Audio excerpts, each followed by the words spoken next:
Bonsoir et bienvenue sur le plateau Les Cuisines africaines.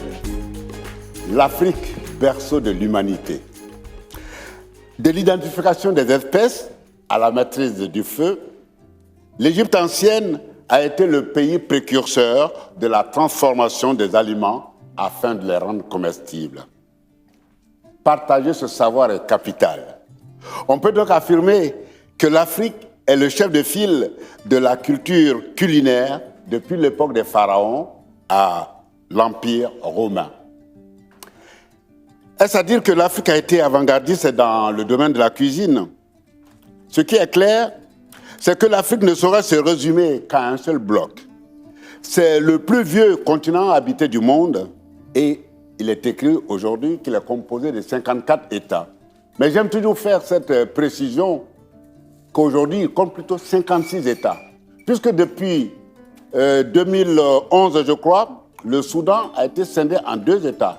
Ça a porté le continent à 55 États. Et il y a un pays que tout le monde ignore, mais avec qui beaucoup de gens collaborent sur la planète, et qui existe avec sa monnaie, son drapeau, sa constitution, son président, son assemblée générale, et qui s'appelle le Somaliland. Donc si on tient compte de ces 2 derniers États nouvellement créés, on compte l'Afrique, 56 États.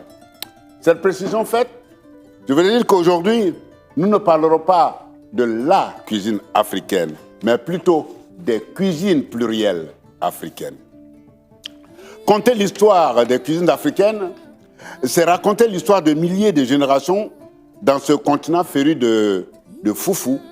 C'est une pâte composée de farine céréalière et qui est en fait un féculent qui est cuit à l'eau. C'est parcourir des cultures dans de multiples combinaisons de légumes, de types de viande ou d'épices. Mais malgré l'abondance de ses attributs naturels, la richesse de son histoire et de sa culture, l'art culinaire d'Afrique souffre depuis longtemps de perceptions négatives et de stéréotypes qui datent de la colonisation. Dans ce plateau introductif, nous allons donc plonger dans les cuisines africaines en découvrant surtout les femmes, les hommes et les traditions qui ont contribué à son élaboration. Une image fidèle de ces cuisines ne peut être comprise qu'à travers les prismes de l'histoire, du climat, de la géographie et des structures sociales. Je voudrais encore me répéter, aujourd'hui, c'est une invitation à découvrir l'Afrique à travers ces cuisines plurielles. Où sommes-nous? C'est nécessaire et important de le présenter, de le rappeler. Nous sommes à Tours et nous sommes à la Villa Rabelais, un ancien hôtel particulier du 19e siècle. Il abrite les équipes de l'Institut européen d'histoire et de culture de l'alimentation et du pôle alimentation de l'université. Les 2 institutions œuvrent de concert à l'application des programmes culturels et scientifiques de la Cité de la gastronomie en Val-de-Loire. C'est donc un lieu chargé d'histoire qui accueille le premier plateau, les cuisines africaines. Les cuisines africaines, c'est un programme culturel, gastronomique et itinérant porté par la mission française du patrimoine et des cultures alimentaires, les grandes tables et Chefs in Africa. Et je dois préciser que la mission française du patrimoine et des cultures alimentaires travaille en étroite collaboration avec la Villa Rabelais. Ce programme itinérant a pour but de mettre en valeur la richesse et la diversité des gastronomies du continent africain. Après Tours, qui lance les festivités, cette manifestation se tiendra dans 4 autres villes en France: Dijon, Calais, Clermont-Ferrand et Marseille. Retrouvez tout le programme sur le site lescuisinesafricaines.com. Et aujourd'hui, avec moi, autour de moi sur ce plateau, à ma droite, Nathalie Brigongoum. Vous vous présentez comme écrivain cuisinière et refusez de trancher entre mains et mots. Et votre credo, étudier et faire manger. Vous nous parlerez aujourd'hui de transmission et de poésie. À ma droite, Monsieur Olivier Rollinger. Je m'amuse, quand je suis seul, je dis Olivier Rollinger. pour faire façon mon kéké américain, quoi. Alors, monsieur Olivier Rollinger, vous êtes un chef cuisinier de renom, triplement étoilé pour votre restaurant, le Coquillage à Cancale, et vous avez créé les épices Rollinger. On en parlera forcément aujourd'hui. À côté de Olivier Rollinger, tout à l'heure, je bafouillais son nom de 1000 façons différentes. Je vais répéter ça 3 fois avant de dire son nom. C'est Glory Kabé. Glory Kabé, vous êtes une chef engagée, pionnière du mouvement culinaire afro-vegan en Europe. Et vous nous parlerez forcément de votre parcours et de votre engagement. À côté de vous, ce jeune beau gosse avec les chaussettes illustrées, imprimées et tout, il s'appelle Axel Mbecha. Vous êtes cofondateur du réseau Chef in Africa pour la promotion et la transmission du patrimoine culinaire de l'Afrique. Et vous nous parlerez forcément de votre travail et du poivre du Penja que vous analysez dans le cadre d'une étude.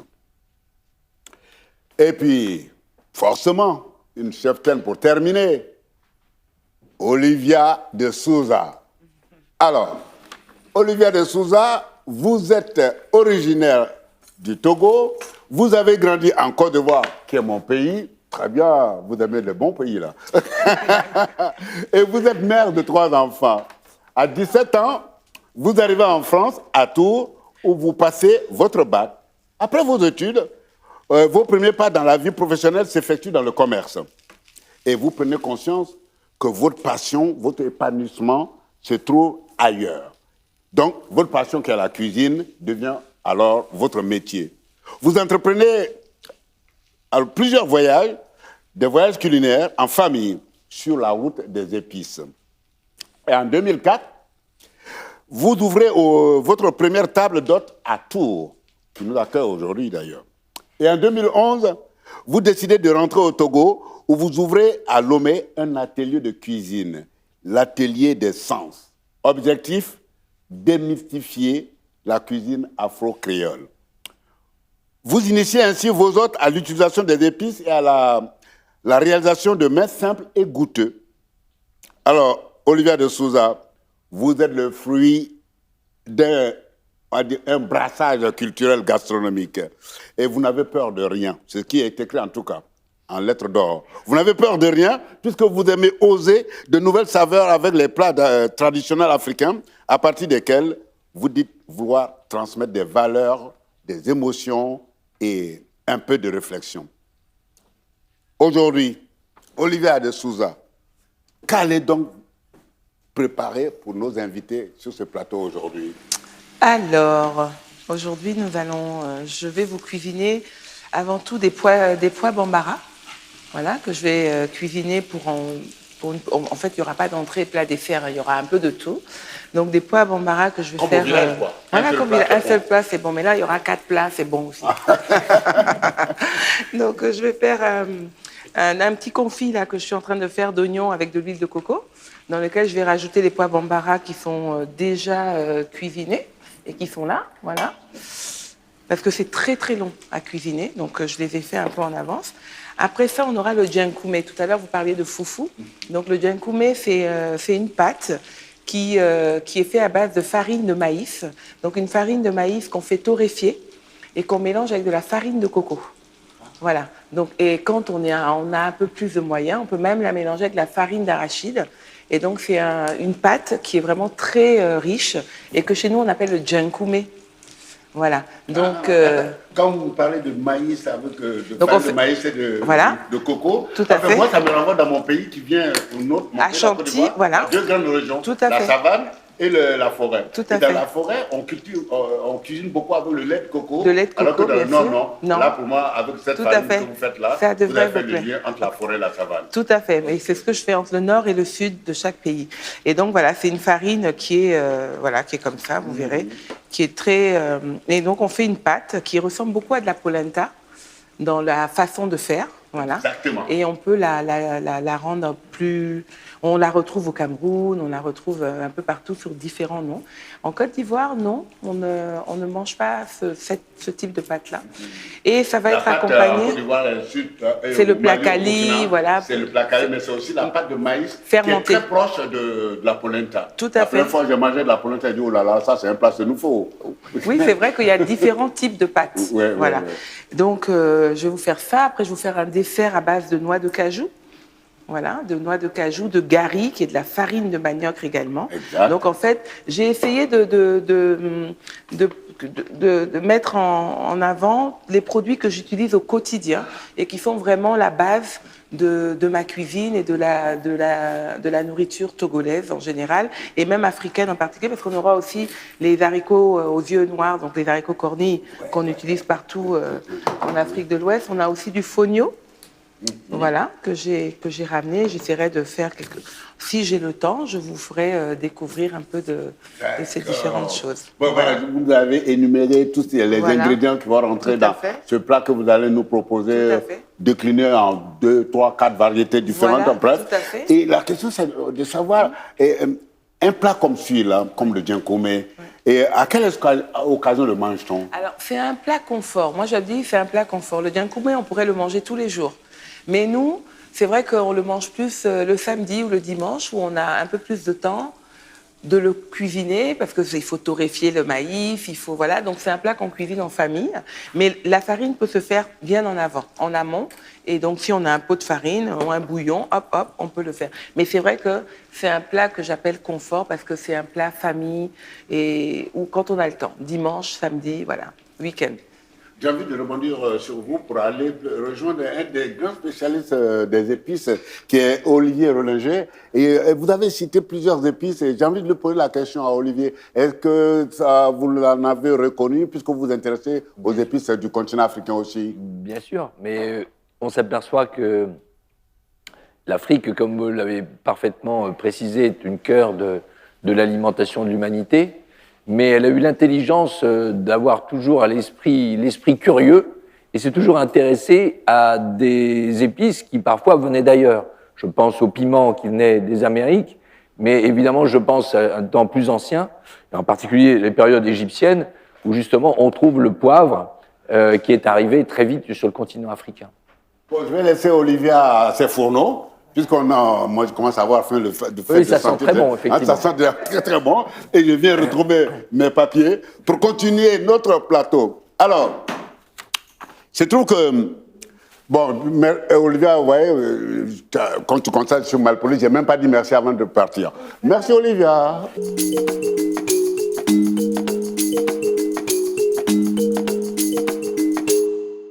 J'imagine, Olivier de Souza, que vous connaissez la scène gastronomique Chef in Africa, le réseau Chef in Africa. Ben, on a avec nous un des représentants sur ce plateau, c'est Axel Mbecha. Vous êtes né au Cameroun et vous vous présentez comme citoyen du monde. Passionné d'art culinaire depuis votre petite enfance, vous avez travaillé dans plusieurs entreprises culinaires telles que Gordon Ramsay Restaurant. J'espère que je prononce bien les mots anglais parce que des fois j'ai tendance à les écorcher. Vous avez travaillé également aussi au Marriott International et à Hilton. Et après une formation en marketing, vous intégrez l'école des métiers de la table à Paris pour développer vos compétences culinaires. Vous effectuez ensuite un double master en management de l'hôtellerie et la restauration à l'Institut Paul Bocuse. Comme on dirait à Abidjan, lui là, c'est pas un petit, hein. Il fréquente les grands. Bon, donc à l'Institut Paul Bocuse, et vous avez été en partenariat avec l'université Aga Elia en Finlande. C'est bien tu ça. Vois seulement, tu vas au bout du monde. Parfait. Et aujourd'hui, Axel, tu vis à Lyon. Et ton ambition, c'est d'écrire une nouvelle histoire de la gastronomie africaine. Dans ce sens-là, on peut dire que Chef in Africa a pris part au projet de les cuisines africaines, par rapport à tout ce que vous avez fait, par rapport à tous vos projets, vos rêves, vos ambitions. La première question, c'est de savoir, est-ce que tu veux bien nous parler de ton réseau, Chef in Africa, et comment est-ce qu'il a été créé? Oui, merci Sorosolo. En effet, Le challenge pour nous aujourd'hui, ça a été de participer à écrire justement cette nouvelle histoire de la gastronomie africaine. Donc on a réfléchi donc avec Jovey Malonga. Donc nous avons créé en 2016 Chef in Africa, donc il y a 5 ans de cela. Et ça se voulait comme une plateforme qui réunit les cuisines d'Afrique d'ici et d'ailleurs. Donc l'Afrique, comme on dit, elle est ici, elle est partout. Elle voyage depuis l'esclavage, elle voyage à travers la colonisation, elle voyage même sur le continent. Donc l'idée pour nous, c'était de se dire, OK, il y a beaucoup de chefs, beaucoup de talents en Afrique, notamment dans l'univers culinaire. Il y a beaucoup de savoir-faire, beaucoup de terroirs riches. Donc l'idée, c'était de présenter, faire connaître ces techniques, ces savoirs et ces artisans du goût. Donc on a commencé en créant la plateforme qui aujourd'hui rassemble plus de 4000 membres. Donc la plateforme aujourd'hui, elle sert de levier qui permet de connecter les membres entre eux, aussi bien ceux de la diaspora que ceux qui sont basés sur le continent. La plateforme également permet de lier des relations économiques, on va dire, entre les producteurs et les demandeurs. Donc, notamment, on va parler tout à l'heure certainement du poivre de Pendia ou d'autres épices qui participent du point de vue pratique au développement local des populations et des petits producteurs qui vivent de cela. Comme on dit chaque fois, les cuisiniers, nous ne sommes que des artisans, des transformateurs. Mais c'est le produit qui s'exprime. Nous, on est qu'au service de ce produit-là. Donc, le travail de Chef in Africa, c'est de mettre en avant l'ensemble de la chaîne. Donc, on met en avant le produit, on met en avant la personne qui transforme et on met en avant les savoir-faire qui accompagnent cela. Donc, c'est ainsi que le réseau s'est construit. Donc, petit à petit, on fait bon nombre de chemins. Donc là, Chef in Africa continue donc à rejoindre justement donc à travers ce projet les cuisines africaines, donc travailler avec les grandes tables et la mission française pour pousser davantage la visibilité et la reconnaissance des cuisines africaines comme étant des cuisines à part entière en fait. Donc l'idée n'est plus de les cataloguer, donc la notion d'exotique finalement. Donc exotique par rapport à quoi ? Donc, c'est une notion tout simplement d'une cuisine à part entière, une cuisine avec une identité propre. Et, elle est fière en tant que cuisine. Et l'idée aujourd'hui, c'est tout simplement de pouvoir pouvoir exprimer ses techniques, ses savoirs, exprimer aussi tout ce qui la constitue. Donc, lorsqu'on parle de ce qui la constitue, on parle des acteurs. Là, aujourd'hui, on est là avec la tata Olivia de Souza, qui est venue du Togo, partager avec nous ses voyages, partager avec nous son essence. Finalement, c'est tout simplement l'expression d'un soi, l'expression l'expression de qui nous sommes. Et dans le réseau Chef in Africa, il n'y a pas que des chefs cuisiniers.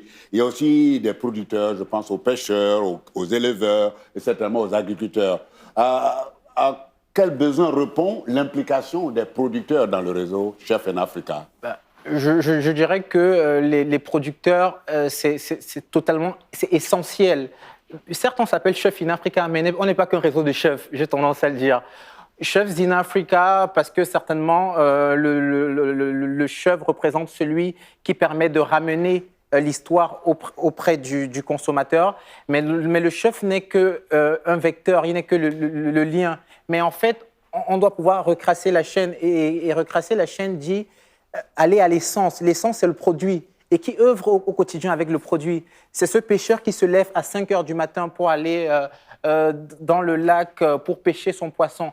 C'est cette maman agricultrice qui se lève pour aller dans ses plantations à Bukavu ou bien à Nyamirambo ou bien dans les différents villages d'Afrique. Moi, je pense par exemple, je me rappelle quand j'étais petit, j'allais en vacances chez mon grand-père. Donc, il venait de Melon, c'est dans le littoral du Cameroun.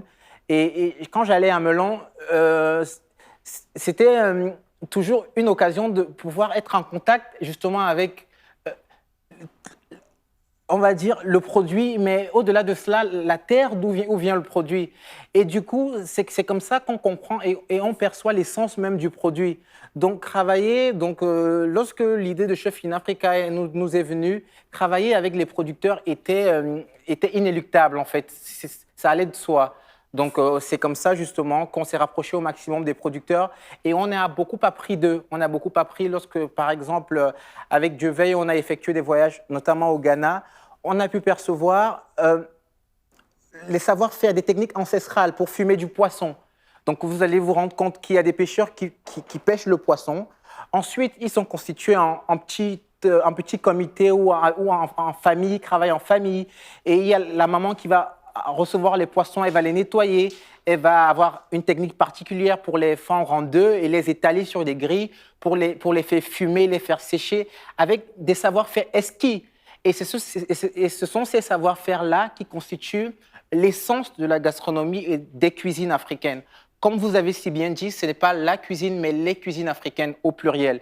Ces cuisines s'expriment à travers ces savoir-faire. Et aujourd'hui, l'enjeu pour nous, c'est d'identifier ces savoir-faire-là pour pouvoir les léguer aux générations futures, d'où l'enjeu de transmission. Et la transmission, comme dit Dieuveuille Malonga, c'est d'abord, dans un premier temps, de comprendre, ensuite faire comprendre. Donc nous devions aujourd'hui prendre la peine de comprendre pour pouvoir le transmettre aux générations futures. C'est joli ça, j'aime ça. Comprendre pour faire comprendre et répéter plusieurs fois, puisque on ne le répétera jamais assez. La répétition a des vertus pédagogiques. Pour terminer avec vous, avec toi, Axel, j'imagine avec un programme aussi dense et aussi diversifié entre les chefs, les producteurs de toute nature, vous avez forcément des ambitions pour le futur. Oui, les ambitions, ils sont énormes, je dirais, ils sont grands. Mais toujours est-il que la volonté pour nous, dans un premier temps, c'est de connecter les différents acteurs. Là, je suis très heureux en ce jour d'être sur ce plateau avec vous, avec Glory, avec Nathalie, avec Olivia, avec le chef Rollinger. C'est de partager tout simplement un moment d'échange entre acteurs, parce que c'est dans le partage que vient l'essence. Et au-delà de ce partage-là, il y a un projet qui nous tient à cœur en tant qu'organisation.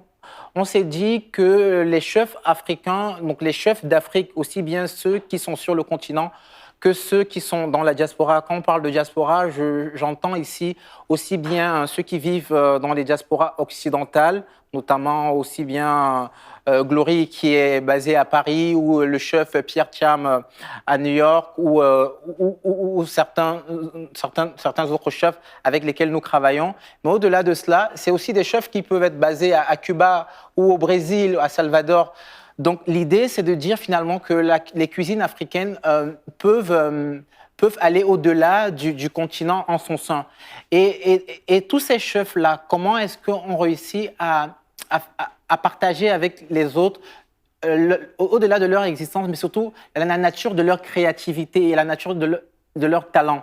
Donc on s'est dit qu'on allait œuvrer pour un label Chef in Africa, qui allait non pas être là comme un macaron, mais plutôt comme un élément de communication, comme un vecteur qui participerait à faire tout simplement déjà reconnaître leurs différentes adresses, participer à valoriser leur savoir et leur spécificité. Par exemple, Glory qui travaille autour de l'afro-vegan, dont elle est l'une des pionnières, qui fait partie, qui est un mouvement qui est, on va dire, qui fait partie de la grande cuisine ou des cuisines africaines. Donc, les différents mouvements qui sont portés, aussi bien l'afrofusion, l'afro-vegan, donc les différentes missions ou visions qui sont portées par les cuisines africaines ou l'afro-créole, comme Olivia de Souza. Donc, c'est véritablement se dire, derrière tous ces différents mouvements, ce sont les cuisines africaines qui s'expriment. Donc, pouvoir les représenter à travers un label, ce serait pour nous, en fait, un beau projet, et c'est pourquoi nous œuvrons pour pouvoir mettre sur pied ce projet. C'est bien, hein? De partager, s'unir, se diversifier, aller au-delà des frontières pour vous regrouper, pour vous structurer et parler un langage diversifié, pluriel, mais en même temps un langage unique. Ça me renvoie à un proverbe du Mali qui dit « C'est quand les oiseaux volent en groupe ensemble qu'on entend la musique de leur battement d'ailes. Autrement dit, c'est ensemble que vous obtiendrez certainement les meilleurs résultats. Merci Axel Mbacha. Et puis, je vois que votre combat, vous, dans, je veux dire, la structure Chef en Africa, et principalement ce combat qui est mené sur le continent africain par ces jeunes chefs, ça fait vraiment bouger les lignes. Et j'imagine que vous savez qu'il y a aussi en Europe des jeunes chefs qui font bouger les lignes. Et tu l'as cité tout à l'heure. Et Glory Kabé fait partie de ces jeunes qui font bouger les lignes.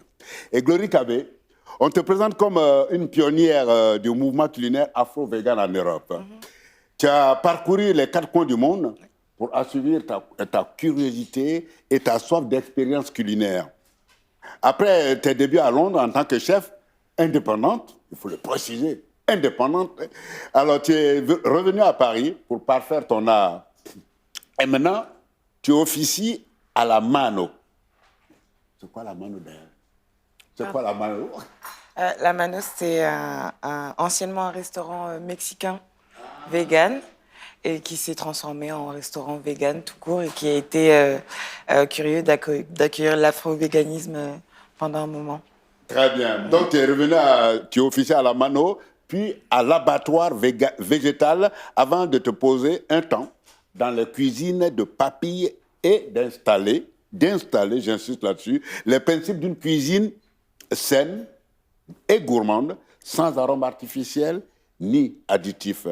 Et ton identité culinaire, végétale et gourmande, puise son inspiration dans les diasporas africaines du monde entier. Et en filigrane, ta cuisine interroge sur de nombreux enjeux socio-culturels. La question des héritages, des croisements de cultures et des diasporas, de la santé. Beaucoup de questions, hein? Et tout cela, et aussi de la place de la femme dans ce milieu qui est un peu macho quand même. Hein? Il est essentiellement géré par les hommes. Donc, il y a aussi la question de l'écologie. Enfin, je ne finirai jamais d'énumérer tous les territoires que tu prospectes, etc. Donc la question, c'est de savoir que ce qui est merveilleux dans le monde de la cuisine, c'est que les parcours sont rarement linéaires. Et toi, Glory Kabé, avant d'être la chef nomade que l'on connaît, tu as notamment été hôtesse de l'air. Raconte-nous ça un peu, un petit bout de ce passé occulté. Mais j'ai tout simplement eu la chance de pouvoir choisir les métiers que je voulais faire. J'ai toujours souhaité travailler par passion. Alors, après avoir fait des études d'assistante de direction trilingue, j'ai travaillé quelque temps dans la communication, mais ça ne me passionnait pas assez. Alors, j'ai décidé de me retourner vers l'une de mes passions qui était le voyage, et donc de faire une formation pour devenir hôtesse de l'air. Le métier m'a plu, j'ai adoré pouvoir me déplacer dans le monde entier. Je crois que c'est là qu'a commencé un petit peu mon travail sur l'afro-véganisme et un peu mon parcours de chef, parce que la plupart de mes voyages étaient essentiellement des voyages culinaires. J'étais contente de pouvoir aller découvrir les cuisines locales des différents endroits dans lesquels je me trouvais. J'adorais pouvoir me perdre dans les populations.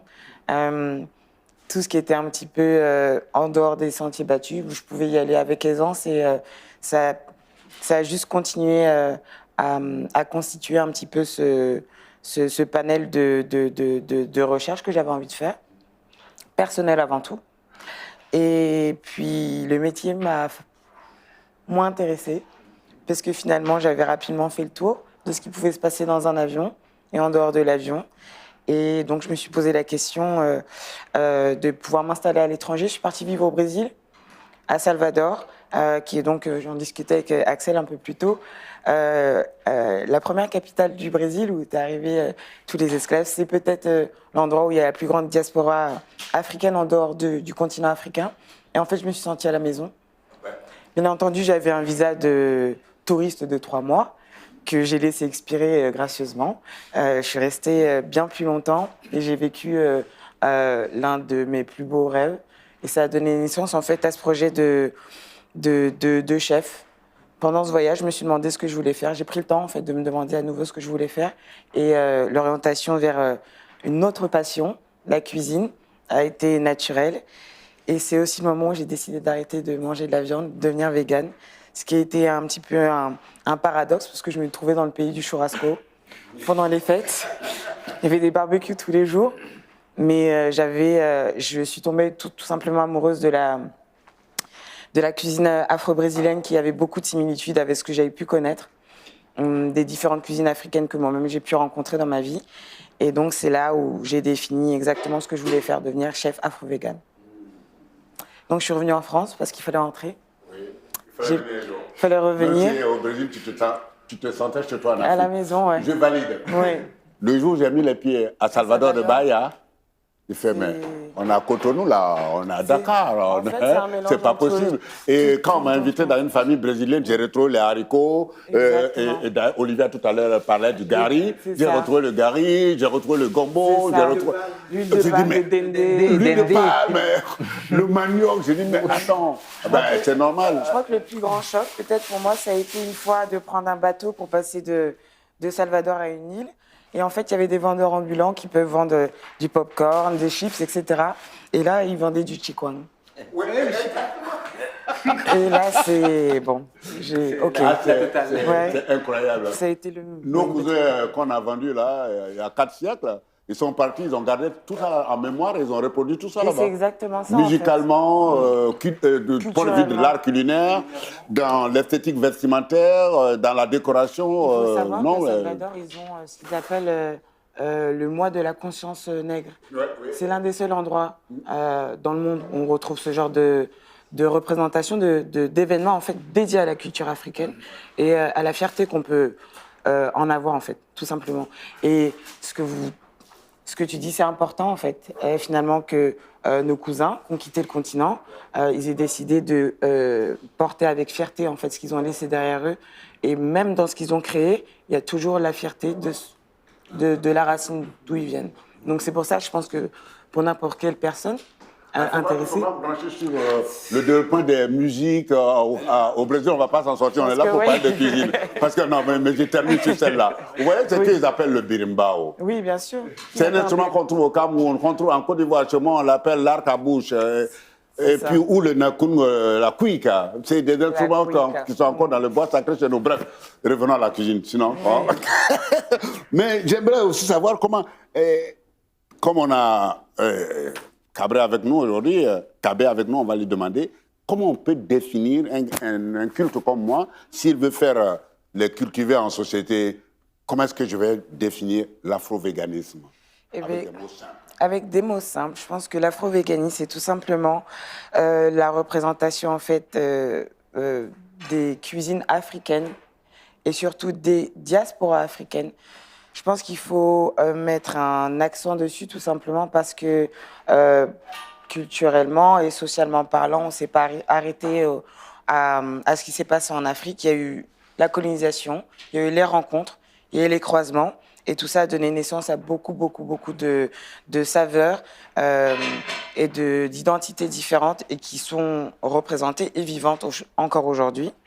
Et la cuisine afro-végane, c'est toutes ces cuisines à la sauce végétale, avec une conscience un peu plus poussée et surtout un retour à une source et à une origine en fait qui était initialement végane. Donc je pense pas que ce soit une création de mouvement, mais sinon un retour à une pratique un peu moins modernisée et plus traditionnelle. Mais voilà. Avec tout ce que tu viens de développer là, forcément, ça me renvoie à Olivier, qui est juste à ma droite, Rollinger, parce que on sait qu'en Europe, en général, on est passé à une alimentation majoritairement carnée en Europe, et ça, depuis l'époque surtout, de cette époque qu'on appelle les années glorieuses ou les glorieuses, les 30 glorieuses, les années 60. Et donc, depuis cette époque-là, la consommation de la viande s'est intensifiée. Et c'est là où je vais rejoindre Olivier, puisque, Olivier Rollinger, tu as traité de la consommation raisonnée dans ta publication pour une... Je crois que je l'ai même sous la main. Allez, je me permets de le récupérer, le livre. Il est intitulé « Pour une révolution délicieuse » et il est paru en 2019. Et dans ce manifeste, dans une sorte de manifeste, tu as dit également tu deviendras un carnivore frugal. Et à la page 21, tu as écrit, je vais te citer, pour nourrir la planète, il nous faudra devenir des carnivores frugaux. L'avenir nous portera naturellement vers une alimentation plus végétale, notamment parce que pour produire une protéine animale, il faut plus de 10 protéines végétales. Et puis tu avoues, je le dis franchement, d'autant plus que, je le dis franchement, avec franchise, j'apprécie de temps en temps, une belle côte de bœuf. Ça, c'est vraiment, c'est très honnête. Alors finalement, Olivier, on peut dire que vous êtes sur un territoire commun avec Kabé. Ben, D'abord, je voulais vous remercier de m'avoir invité parmi vous, parce que pour parler de ces cuisines africaines, je n'ai aucune légitimité, je ne suis pas du tout crédible, mais néanmoins, je suis très heureux d'être parmi vous. D'abord parce que je vois s'occuper de cuisine beaucoup de femmes, et puis aussi une jeunesse. Et depuis très longtemps, moi, peut-être parce que vice-président à l'international des Relais du Château, j'ai toujours, et je défends, bec et ongle, non pas une cuisine, et surtout pas la cuisine française, ou une cuisine mexicaine, ou une cuisine espagnole, ou une cuisine italienne, je veux dire les cuisines du monde. Et il est vrai, et il faut reconnaître, que ce continent, qui par son art, par sa musique, par sa danse, par sa poésie, n'est absolument pas reconnu à travers la diversité de ses cuisines. Or, on sait très bien qu'une cuisine, eh bien, à égale distance entre une nature et une culture. Et Dieu sait si la nature sur ce continent est diverse et multiple, et la culture, les cultures africaines, mais aujourd'hui, on dit qu'il faudrait aller voir ce qui se passe sur d'autres planètes. Mais tentons encore d'aller voir ce qui se passe dans des endroits du monde, et plus particulièrement sur le continent africain.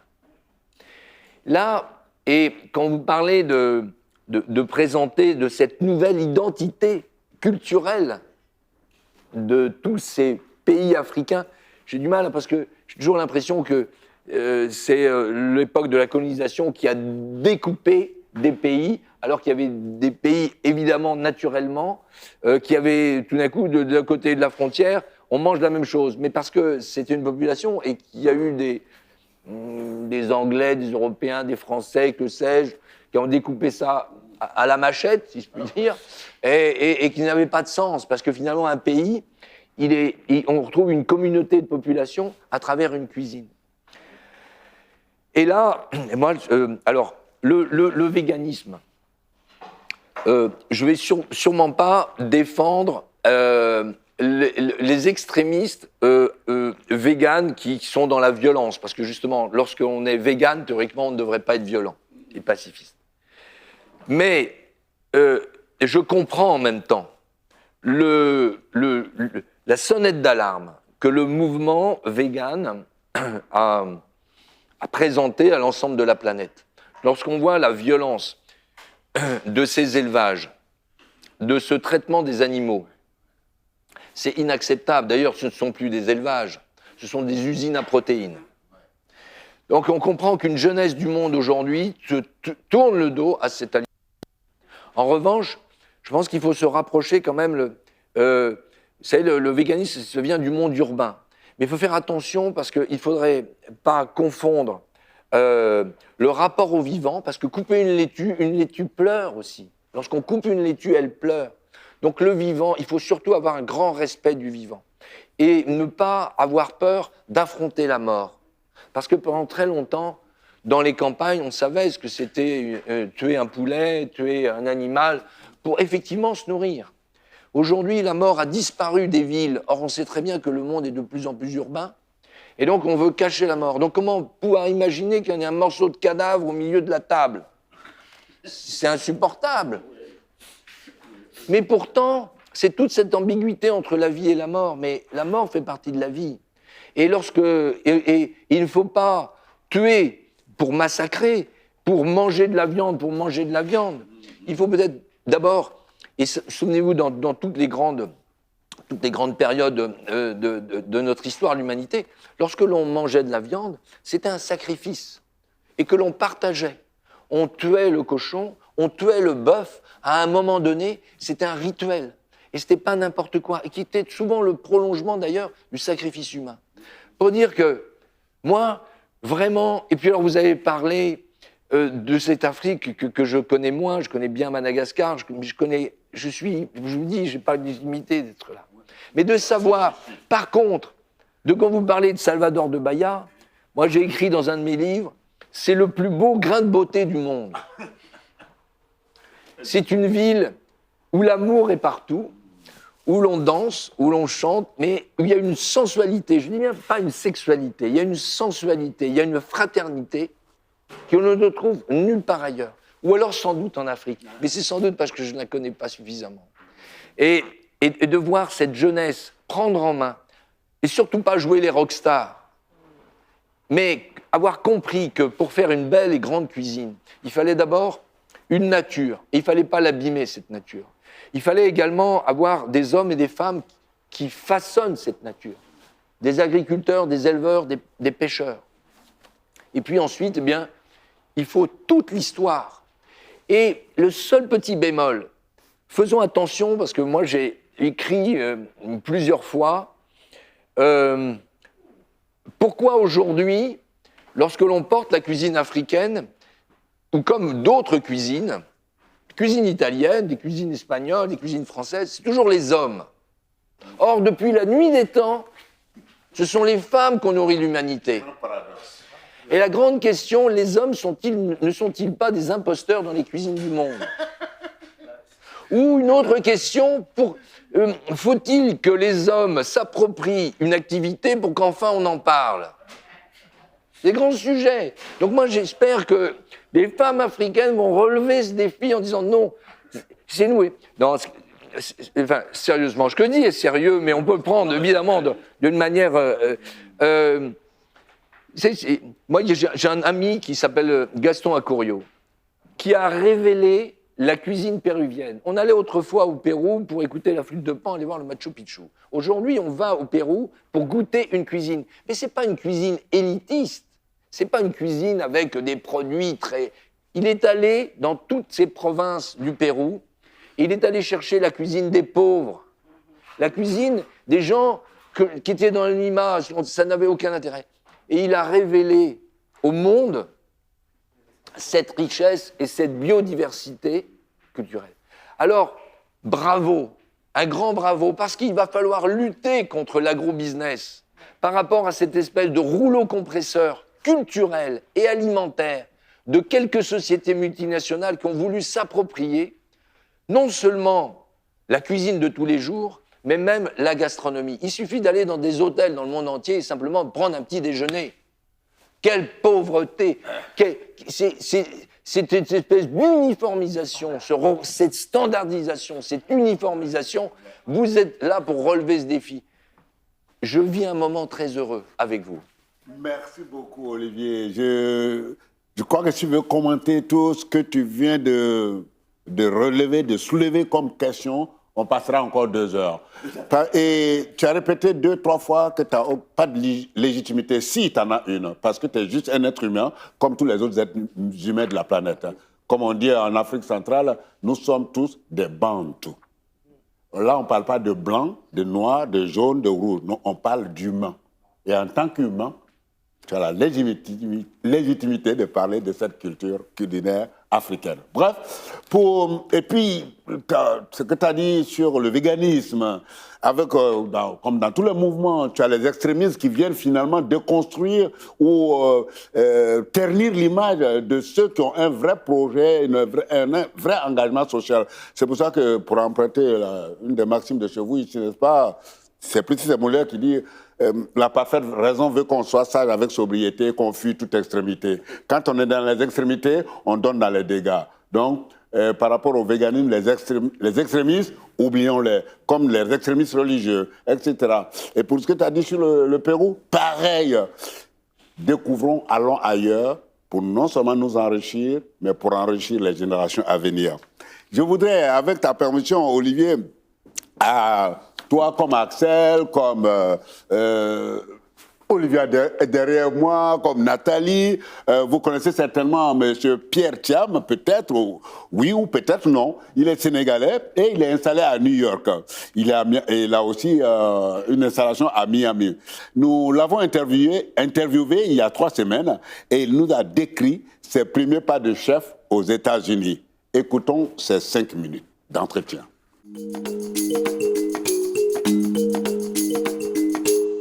3 jours après que j'arrive à New York, je me suis trouvé sans un sou, dévalisé, dans la chambre d'hôtel, enfin l'hôtel, je dis hôtel, c'est un gros mot. Hein. Mon ami habitait dans un hôtel, soi-disant.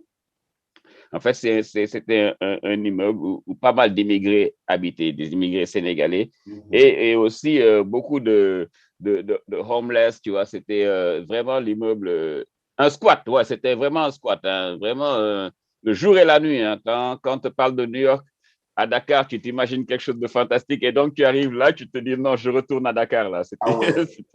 Et je voulais retourner à Dakar. Donc 3 jours après mon arrivée, j'entre dans ma chambre et je vois qu'elle a été ouverte et la valise était prise et puis il y avait toutes mes économies dedans. Et donc je suis passé à New York. Et donc, c'est comme ça, il y avait dans cet hôtel un autre Sénégalais qui travaillait dans un restaurant qui m'a dit, ben, on cherche un busboy, un garçon de salle dans le resto, si tu es intéressé, tu as besoin de faire un peu de sous, tu viens.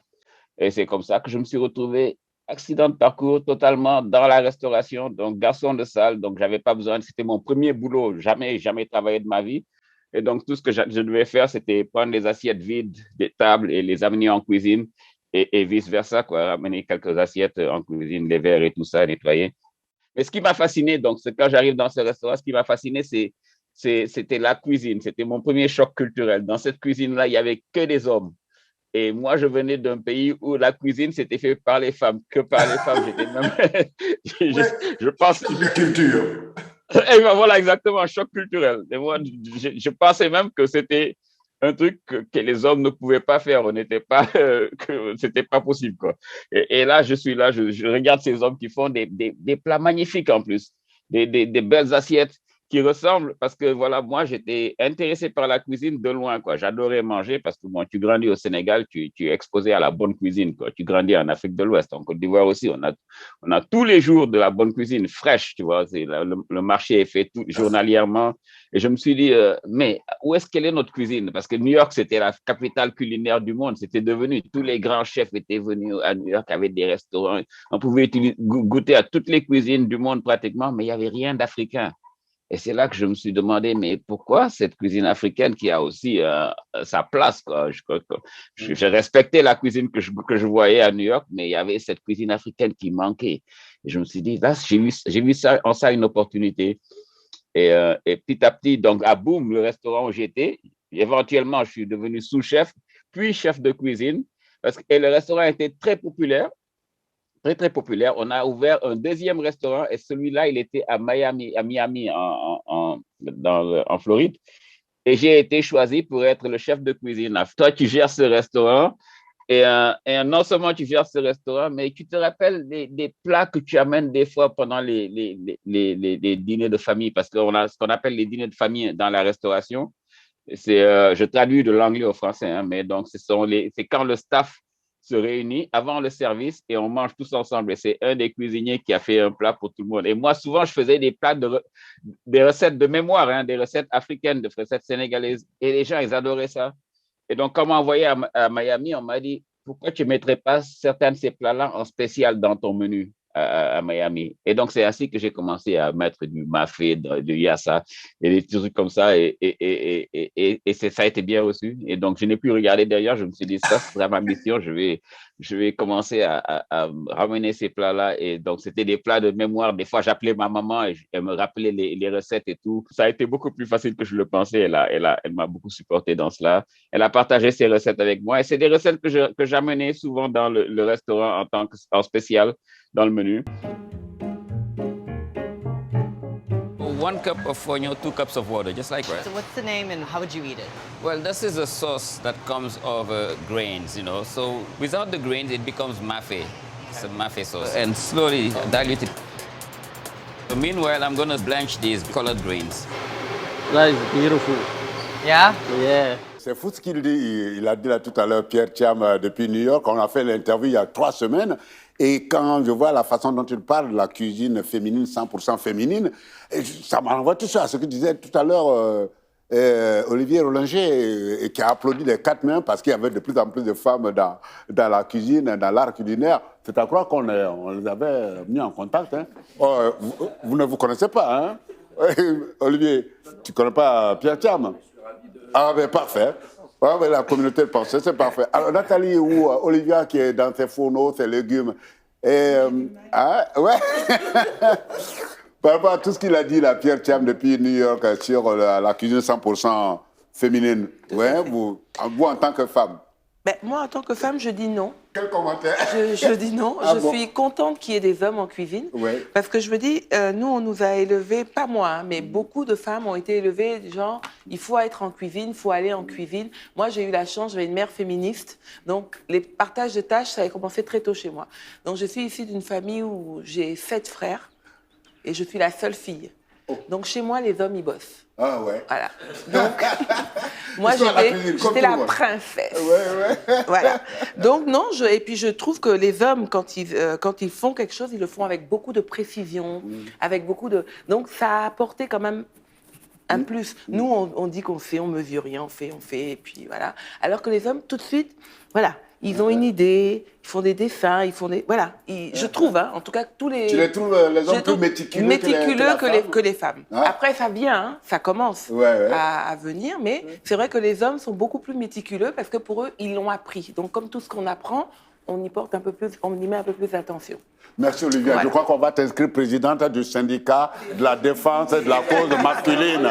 Merci Olivia, merci beaucoup. Bon, en tout cas... Continue à cuisiner et à nous régaler. De C'est façon, très il y en bien a comme pas. ça. Mais quand même, ce qu'a relevé Olivier Rollinger, il faut dire, il faut le reconnaître. Il a fallu que les hommes viennent dans la cuisine pour qu'enfin Tout à fait. on commence à parler de l'art culinaire. De l'art culinaire, Alors, tout à fait. Mais parce que donc voilà, les hommes c'est un peu, qui c'est un font peu le la côté un peu... communication, la Ouais. télé et tout, donc forcément. Alors, Nathalie? Moi, la cuisine, parfois, me fait penser à la couture. Ah ah. Parce que c'est beaucoup de femmes qui cousent, en tout cas, ce que je sais au Cameroun. Mais quand il y a de l'argent, quand il y a de la reconnaissance, quand il y a du pouvoir, quand il y a de la lumière, il y a des couturiers, des hommes. Donc, je ne suis pas dans la guerre entre hommes et femmes. Je suis d'accord avec ce qu'Olivier a dit, mais je dis quand même qu'il faut rendre hommage à nos mamans qui, sans mesurer, font des choses extraordinaires. Parce qu'il y a la gastronomie, il y a la cuisine professionnelle, et puis il y a la cuisine familiale. On ne va pas les opposer. Voilà.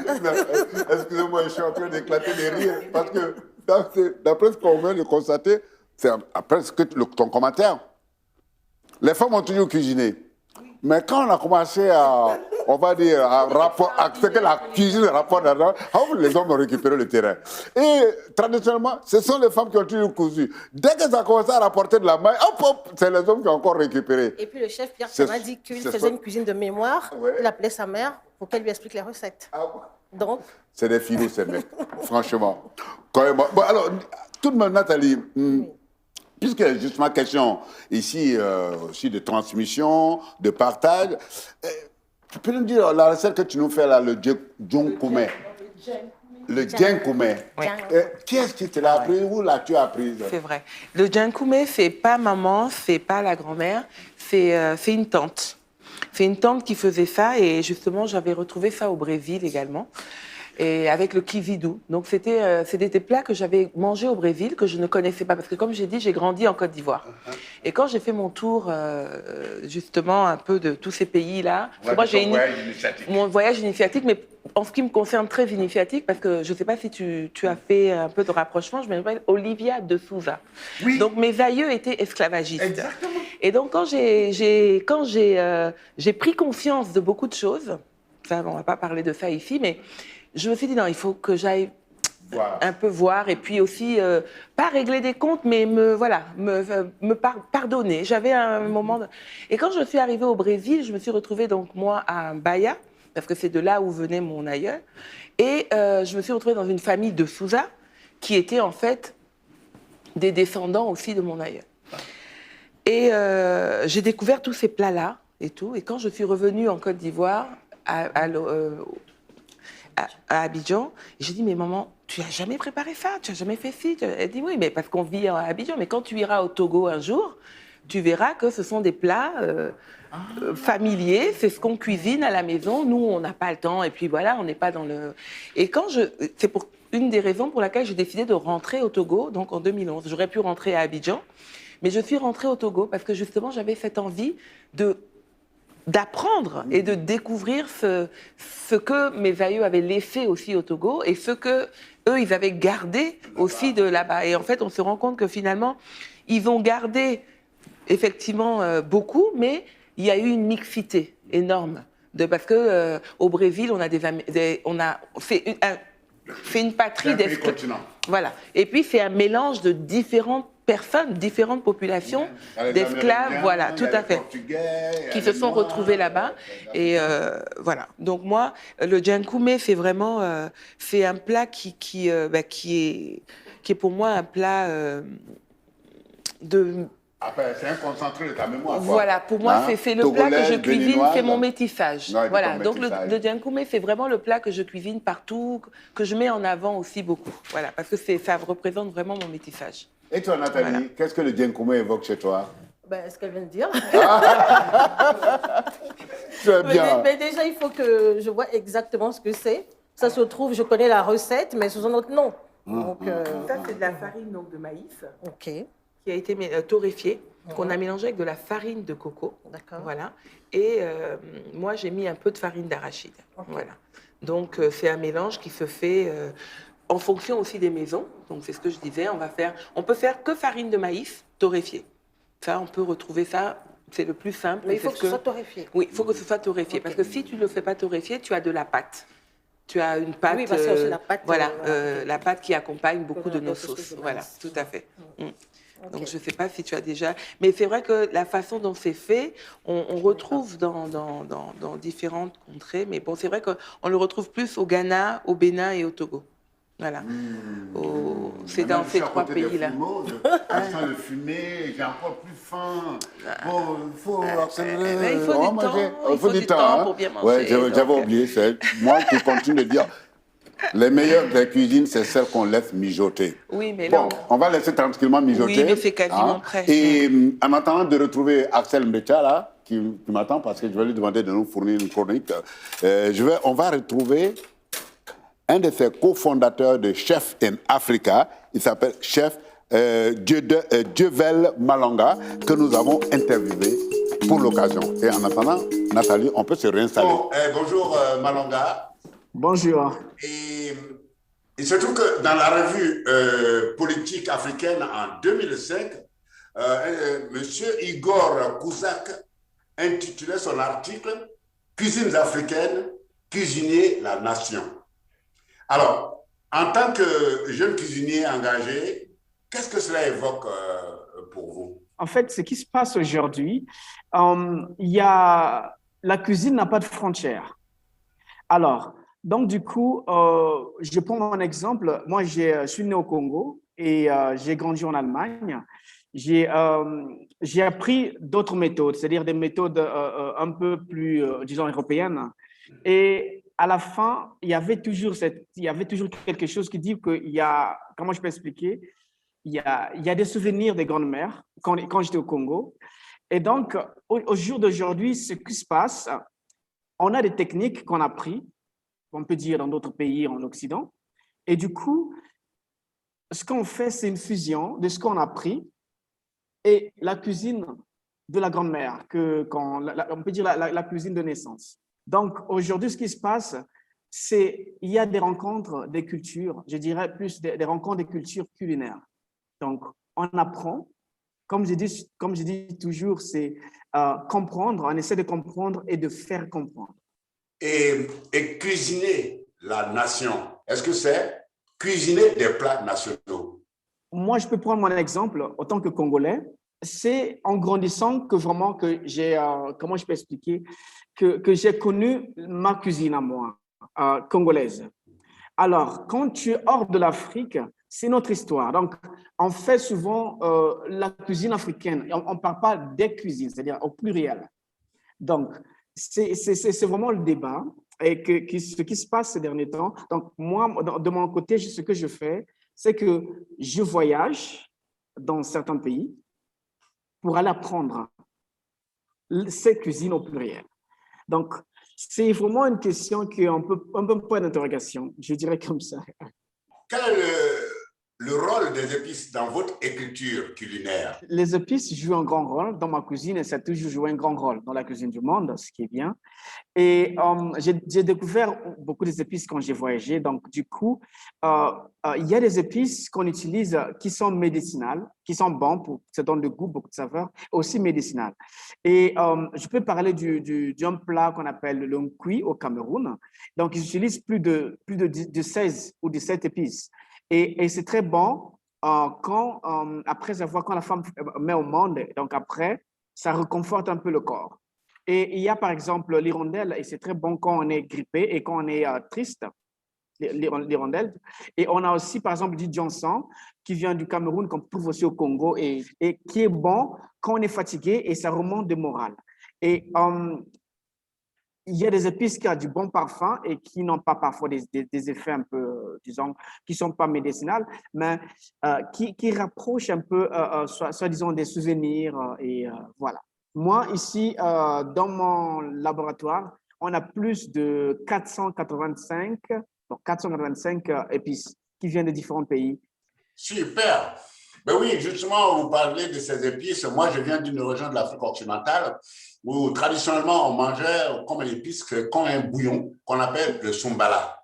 Oui. Et la publicité des cubes chimiques qui ont été importés du monde occidental, ça a quasiment fait disparaître le sumbala de notre cuisine.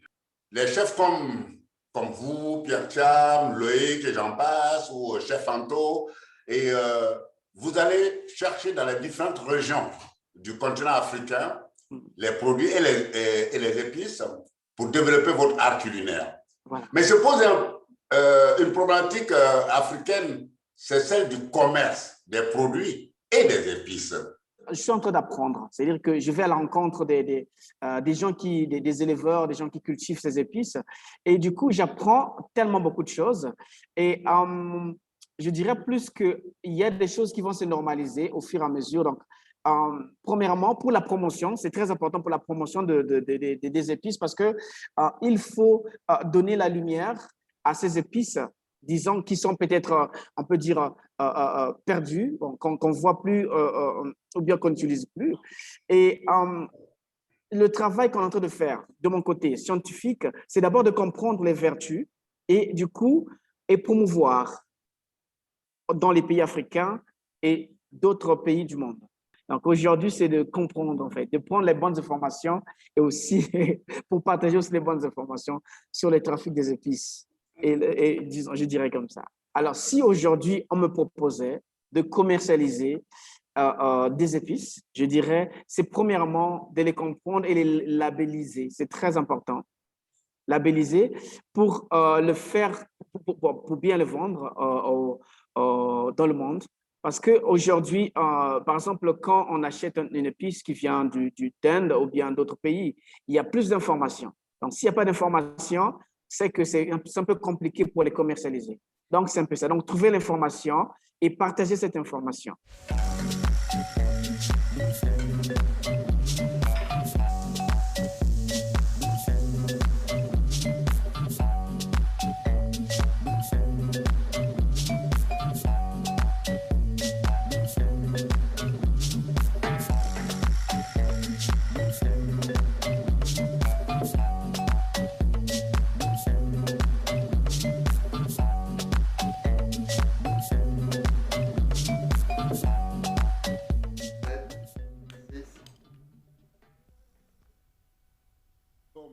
Si Malonga avait été avec nous sur le plateau, j'aurais dit merci Malonga. Mais il n'est pas là, c'était en vidéo. J'ai dit merci Malonga.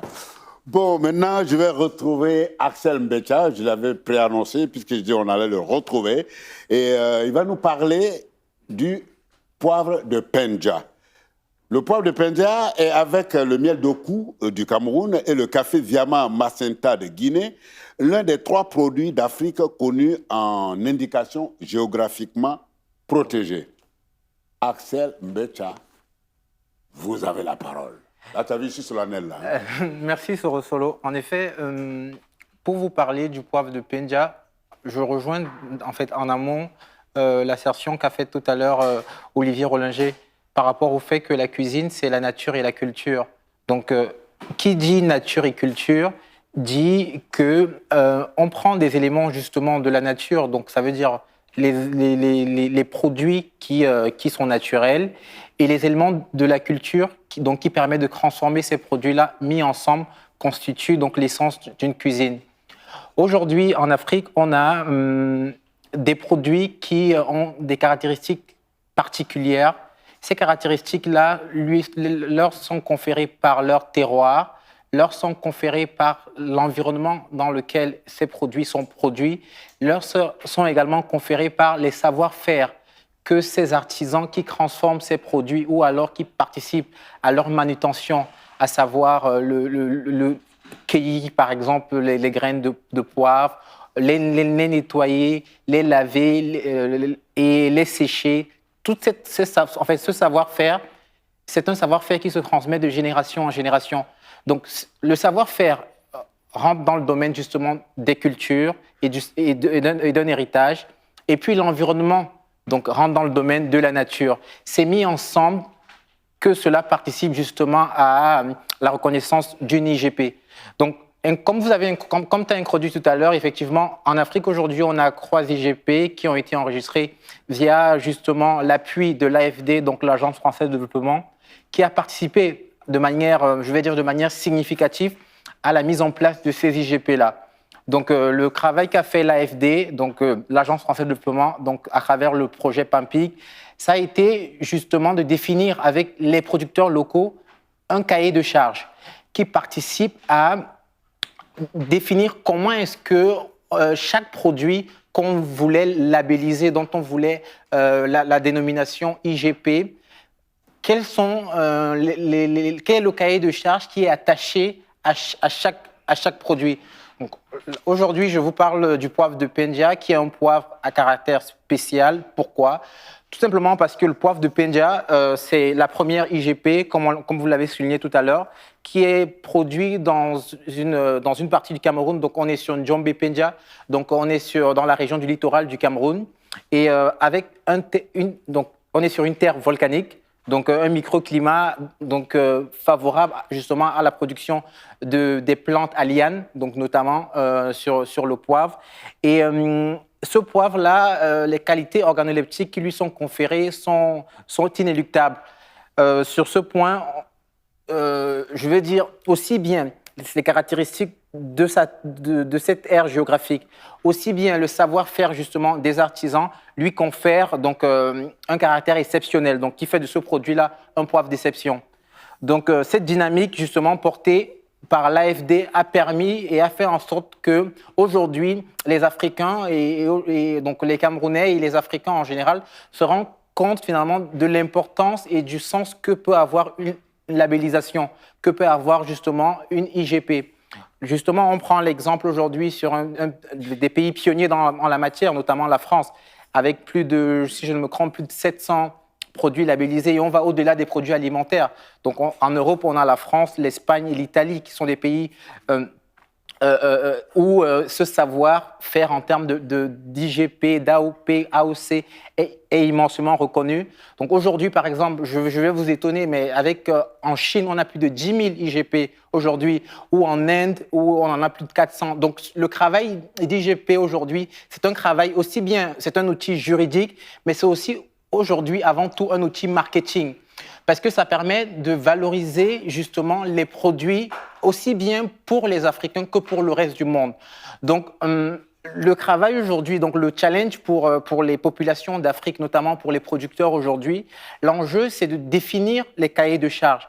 Donc travailler avec les artisans pour qu'ensemble, de façon simultanée ou alors de commun accord, ils puissent définir des cahiers de charges qu'ils pourront respecter et qu'ils feront en sorte que leur produit aura une gage de qualité sur le temps, donc de façon pérenne. Donc c'est ça l'enjeu autour de l'IGP. Et le poivre de Penja aujourd'hui, c'est l'un des rares à s'inscrire dans cette dynamique. Je voulais dire, au-delà des produits en général qui souhaitent avoir une indication géographiquement protégée, pour faire un focus sur le poivre de Penja, qu'est-ce qu'il en est aujourd'hui? C'est quoi la particularité en termes de commercialisation, en termes de packaging, en termes de réseau mondial de distribution? Je peux te dire que le poivre de Penja, c'est aujourd'hui, donc c'est l'un des poivres qui est dans l'univers des grands chefs, donc de la haute gastronomie, qui est reconnu pour ses qualités organoleptiques, comme je l'ai souligné tout à l'heure. Donc ces notes boisées, ce côté un peu mentholé, on parle souvent de notes animalières veloutées, donc qui rappelle véritablement cet environnement ce bas de montagne, parce qu'il est produit dans une zone volcanique, donc qui rappelle ce côté terreux, donc le mélange entre la terre et le bois. Donc vous voyez souvent, après une petite fine pluie, l'odeur que le calcaire, et c'est cette odeur typique là, de cette région de Djombe Penja qui se dégage justement au parfum du poivre de Penja. Et aujourd'hui, effectivement, il y a beaucoup d'acteurs et justement qui permettent de faire connaître le poivre de Penja à l'international. C'est vrai que au niveau de l'IGP, le poivre avait déjà été enregistré en France par un acteur français par le passé, mais il n'était pas encore protégé au niveau africain. Donc, qui dit au niveau africain aujourd'hui, il est protégé avec l'OAPI et à travers la protection avec l'Organisation africaine de la propriété intellectuelle. On va aller vers une protection mondiale, donc vers l'OMPI, qui est l'Organisation mondiale de la propriété intellectuelle. Donc aujourd'hui, je pense qu'il y a une réelle dynamique, notamment avec le soutien de l'AFD, qui permet de valoriser justement ce poivre de Penja-là. Ok, merci beaucoup Axel. Je crois qu'on a beaucoup parlé. Je crains fort qu'on explose le temps qui nous est imparti. Et donc avec ta permission, puisque on était sur le poivre de Penja, donc sur les épices, forcément, quand on a aussi un passionné des épices parmi nous, il faut forcément revenir vers lui. Je vois, suivez mon clin d'œil, je pense à Olivier Rollinger, qui est amoureux du voyage des épices, Et en tout cas, j'ai envie de demander à Olivier de nous présenter son travail, mais avant qu'il me donne encore une petite minute, je voudrais d'abord rappeler qu'il est né dans la maison familiale, une manouillère, j'espère que j'ai bien prononcé, de Cancale. Et avec sa femme Jeanne, il a ouvert une table d'hôte en 1982, le restaurant Bricou, dans la maison du voyageur, qui est sa maison d'enfance, n'est-ce pas? Et au bout de 2 ans d'existence seulement, son restaurant reçoit la première étoile du guide Michelin et la seconde vient en 1988. La recette Saint-Pierre, retour des Indes, a fait la réputation du restaurant de Olivier Rollinger et sa femme Jeanne. Et la critique le considère comme l'un des plus grands chefs français. En 2006, il obtient une 3e étoile. Mais 2 ans plus tard, il décide de fermer son restaurant pour adopter une cuisine plus simple et se lancer dans le commerce des épices. En tout cas, il se fournit directement chez les producteurs d'épices, notamment en Inde, au Cambodge, à Madagascar. Et la question sur laquelle je voulais attaquer directement à Olivier Rollinger, quelles sont les épices que tu distribues? Qu'est-ce que tu vas chercher en Inde, au Cambodge, à Madagascar? Beaucoup peu de temps d'imparti, c'est toute une vie. Tout d'abord, moi, je ne suis pas un marchand d'épices. Moi, j'ai trouvé sur la baie de Cancale, dans la baie du Mont-Saint-Michel, je l'ai tiraillé entre 3 choses. Les sortilèges de la baie du Mont-Saint-Michel, les croyances de l'arrière-pays celtique, parce que nous sommes des Celtes, et le marchepied de l'aventure qui est l'horizon. Et pour traduire cet esprit d'aventure, qui remonte au XVIe siècle dans ce pays de Saint-Malo que notre ami Michel Lebris appelait un pays d'étonnants voyageurs.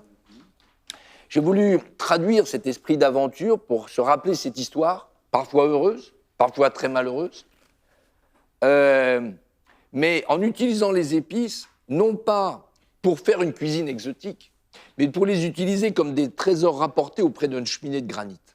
Et là, je n'ai aucune légitimité pour faire un mélange culturel. Un garam masala, un mélange cajun, un colombo, un hazelanout, un zaatar. Ça, je n'ai aucune légitimité. Par contre, de composer des mélanges avec un goût à la bretonne, à la française, ça, c'est comme dans l'univers du parfum. Et là, il me fallait trouver les plus belles épices du monde. Et j'ai eu la chance, parce que ma deuxième passion, c'est le bateau. Donc l'hiver, je louais un bateau et je retrouvais un peu les routes de ces messieurs de Saint-Malo du XVIIe siècle. Et là, je me suis lié de sympathie avec beaucoup de petits producteurs qui m'ont appris énormément et qui continuent à m'apprendre. Et je ne pouvais pas imaginer un jour, je parlais toujours de mon producteur, d'huîtres, mon apiculteur. Et comment ces gens qui, pour beaucoup, sont de peu et qui, pour moi, sont de tout, et qui n'ont rien, qui sont souvent dans l'anonymat, je dis comment je peux aussi un peu les aider. Très modestement, c'est une goutte d'eau. Et aujourd'hui, on est à la 2e génération, parce que mes enfants, aujourd'hui, continuent finalement ces relations avec ces 1200 petits producteurs dans le monde. Vous avez raison de dire l'Inde, Sri Lanka, Cambodge, Vietnam, Madagascar, Mexique, l'Égypte. Et là, il y a une dynamique très forte. Alors, je voudrais revenir, et moi j'aime beaucoup, évidemment, les poivres. Il faut savoir que quand on reprend la grande histoire de l'aventure maritime, de l'aventure, d'ailleurs de l'aventure, cette aventure maritime, c'est une aventure européenne, vous apercevez que quand vous prenez le monde, le globe terrestre, tous les noms sont des noms européens. Des noms français, des noms anglais, comme si le monde devait appartenir qu'à des Européens. C'est curieux, quand même. Mais il se trouve que c'est l'histoire de l'aventure maritime, et cette histoire de l'aventure maritime, elle était surtout guidée et obsédée par une chose, c'est de trouver la perle noire, le poivre. Il y a eu des hommes qui, à l'université de Sacrez, au Portugal, ils ont descendu petit à petit le long de l'Afrique, pour arriver, pour contourner, pour retrouver le pays des épices. Parce que jusqu'ici, c'était le monde arabe qui était vraiment le lien entre eux. Et quand l'histoire ne s'est pas bien passée, à ce moment-là, ils se sont dit comment... Et c'est ce petit peuple, petit par son nombre, grand par son esprit d'aventure, qui est le peuple portugais, qui en 30 ans découvre le monde si on met de côté l'Australie. Et ils arrivent dans la terre des poivres, la côte Malabar indienne, où là, nous, simplement, on a 22 Piper Negrum.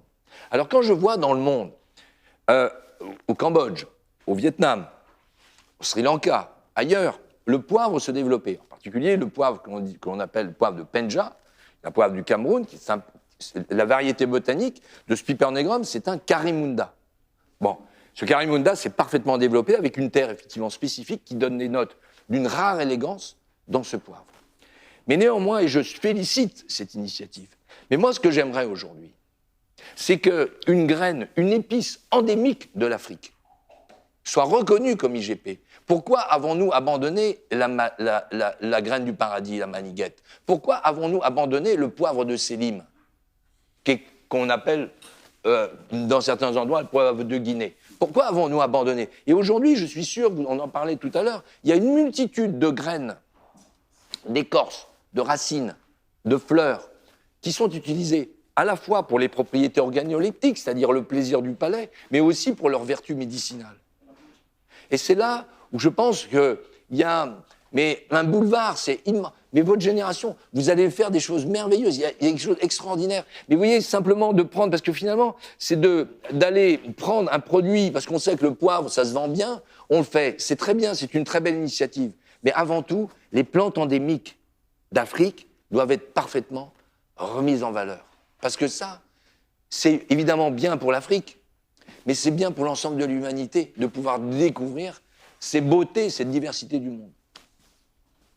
Merci beaucoup, Olivier. Je crois qu'on passera encore 2 heures là-dessus, mais c'est que l'histoire du poivre, c'est à l'infini, quoi. Et de toute façon, je vois le lien entre chacun d'entre vous, que ce soit Axel, Kabé, Olivier et Nathalie. Le lien, le poivre aussi, non seulement la cuisine en général, mais le poivre, les épices sont un lien entre vous. Et Nathalie, justement, toi, tu as évoqué le poivre de Penja dans ton ouvrage Mon imprécis de cuisine, publié en 2019. Et ton cheval de bataille est d'ailleurs d'allier les mains et les mots. Et tu refuses de choisir entre cuisinière et écrivain. Bon, tu te retrouves à balancer entre les deux. Comme dirait le chanteur ivoirien, mon cœur balance. Le cœur de Nathalie balance entre les mots et les mains. Et tu as déjà créé un blog, Envolée gourmande, qui allie recettes, transmission de tes connaissances et produits africains et poésie. Alors, Nathalie Brigot-Ngoum, je voudrais quand même rappeler que tu es originaire du Cameroun, tu as passé ton enfance et ton adolescence. Et ta maman, en plus de son travail, cuisine tout le temps à la maison pour tout le monde.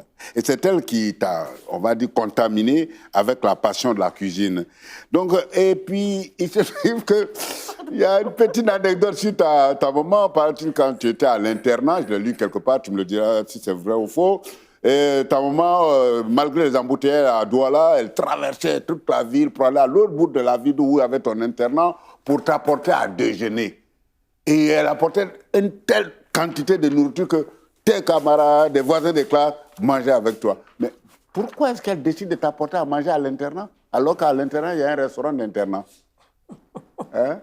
Tu peux nous dire deux mots là-dessus? Je réponds à la question ou je précise certaines choses. Pourquoi elle décide de t'apporter à manger à l'internat? Bon, je réponds à cette question et je voudrais préciser des choses après. Ok. Elle m'apportait à manger. Pourquoi? C'était ma faute. Hein. Je mangeais tellement bien à la maison que quand je suis arrivée à l'internat au lycée de Noubel à Douala, je pleurais tous les jours. Je l'appelais tout le temps.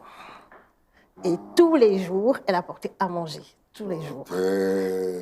Je pleurais tout le temps. Oui, parce que je ne retrouvais pas les saveurs, les goûts voilà, que je connaissais à la maison. Donc j'étais triste. Pourtant, on ne m'avait pas forcé à aller à l'internat. Hein. C'était quand même un peu grandir, aller voir les cousines qui étaient plus âgées que moi. Voilà. Mais non, j'ai compris. C'est tout. D'accord. Et voilà. Quelle autre précision tu voulais apporter? Alors, les précisions que je voulais apporter, c'était que je suis née au Cameroun. Je ne suis pas, contrairement à Axel, citoyenne du monde, je suis citoyenne française. Et j'ai le sang du Cameroun, le Cameroun coupe dans mes veines. Voilà, donc... voilà, donc, comment vous dire? Moi, j'ai décidé de travailler... Je suis passionnément amoureuse des produits d'Afrique et du Cameroun en particulier. Moi, je me levais en me disant que si tout le monde balaie le devant de sa maison, la route sera propre. Mais si tout le monde décide que la route sera propre, elle sera toujours sale, parce qu'on veut tout faire en même temps. Donc, on a tous des chemins différents. Le mien, c'est que je m'appuie sur ce que j'ai vu quand j'étais petite, c'est-à-dire des produits, des épices, des choses extraordinaires. Et j'aime l'Afrique, pas de problème. Je travaille avec plein de produits d'autres pays, mais j'avoue que j'ai la chance, peut-être que c'est de la chance, de venir d'un pays qu'on appelle l'Afrique en miniature. Le tamarin, on l'a. Le moringa, on l'a, puisque presque la moitié du Cameroun est sahélienne.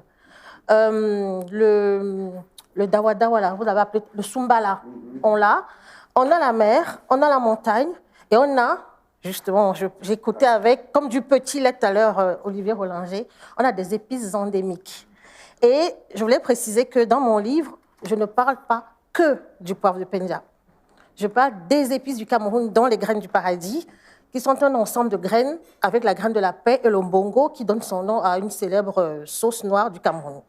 Et j'ai fait un atelier au Food Temple. Ce n'était pas provocateur, mais je le pensais vraiment. Le titre était « Cameroun, il n'y a pas que le poivre de Penja ». Parce que je trouve que c'est un peu l'arbre qui cache la forêt. On a des choses extraordinaires. Donc, franchement, j'en parle comme de mon mari, peut-être. Je suis amoureuse de ces choses-là. Et je les exprime. Je n'ai pas honte de le dire. Donc, c'est pourquoi j'ai créé une structure qu'on appelle Envolée gourmande, qui, c'était sur deux passions, c'est-à-dire l'écriture et la cuisine.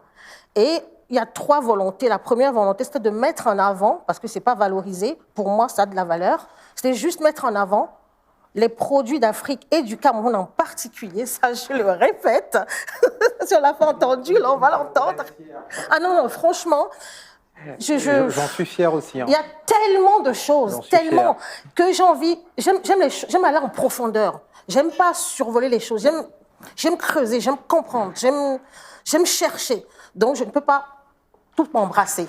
Des fois, on dit qui trop embrasse mal étreint. Et je veux bien étreindre. Voilà. Donc, bon, bref, je vais... Voilà, donc je parlais de mettre en avant les produits. Le deuxième pilier, c'était valoriser l'émotion, la revendiquer même au-delà de la cuisine et de la technique culinaire.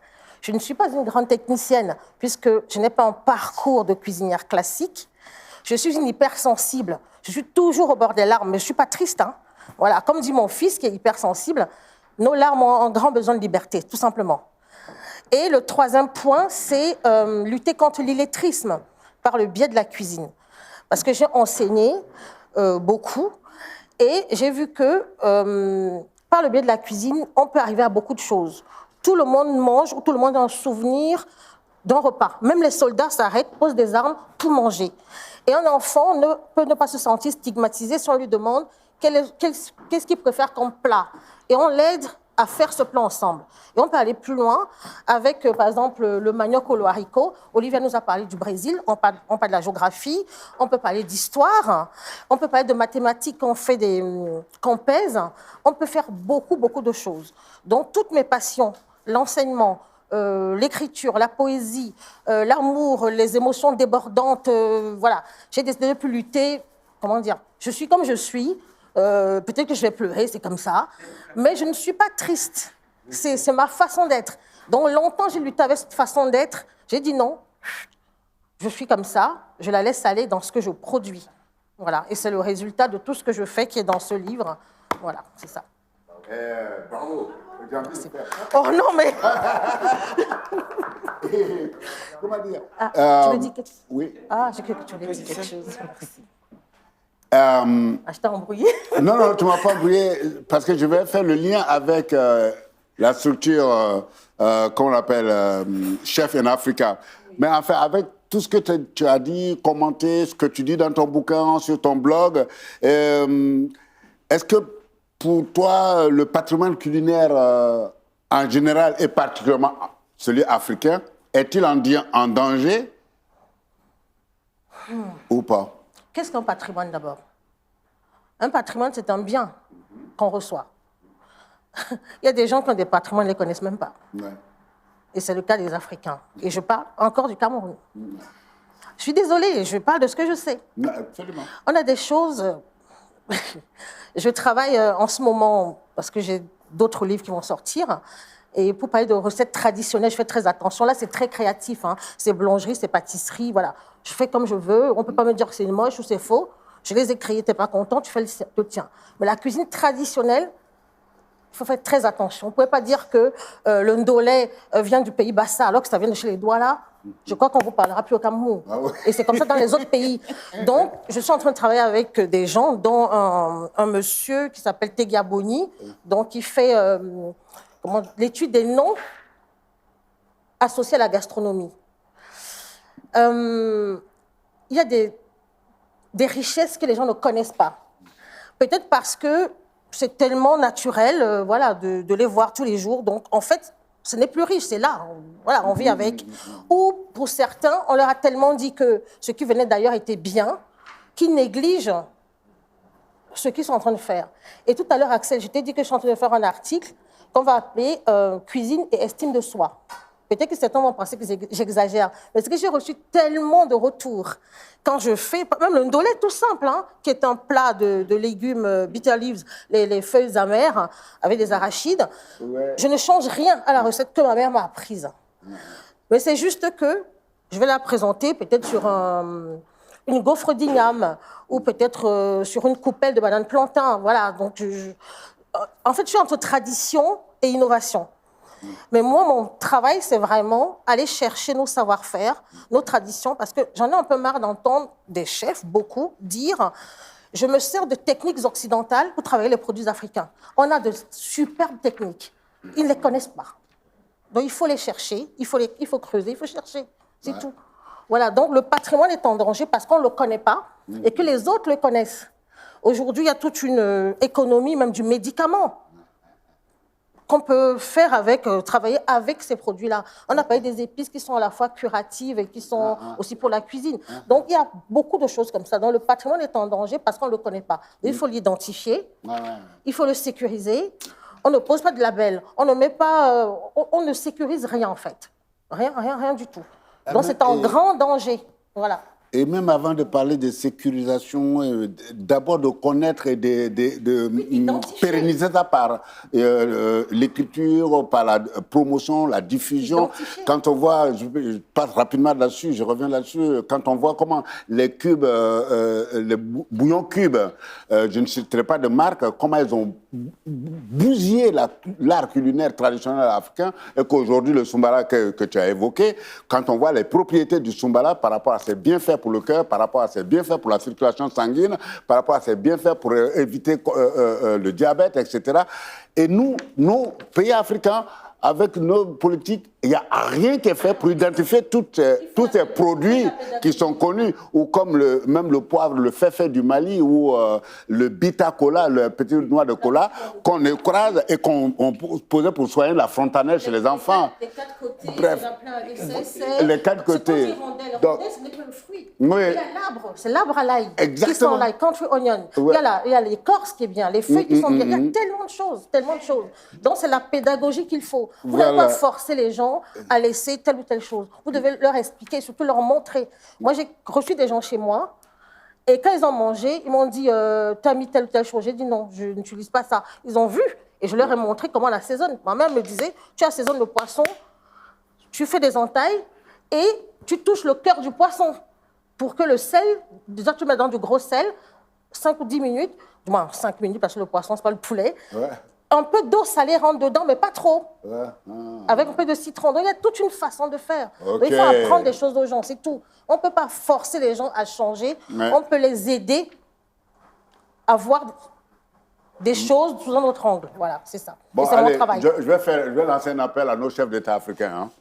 Chef d'État africain, écoutez Nathalie, elle affirme, elle soutient, elle confirme. Le patrimoine culinaire chez nous est en danger. Mais heureusement, nous avons des chefs ici présents, comme cette jeune génération. Chef en Africa, KB, Olivia, Nathalie et bien d'autres, que ce soit Pierre Cham aux États-Unis, enfin, en Côte d'Ivoire. Il y a une pléthore de chefs qui ont retrouvé ces produits.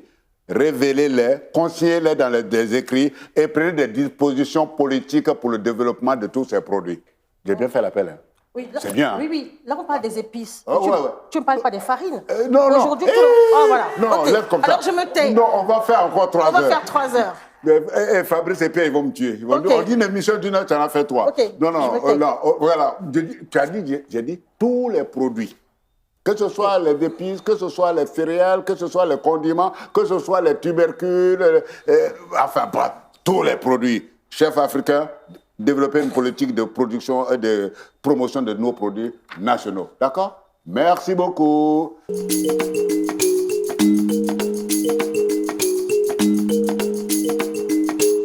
Il se trouve qu'on a parlé de transmission, de partage, et il se trouve qu'il y a...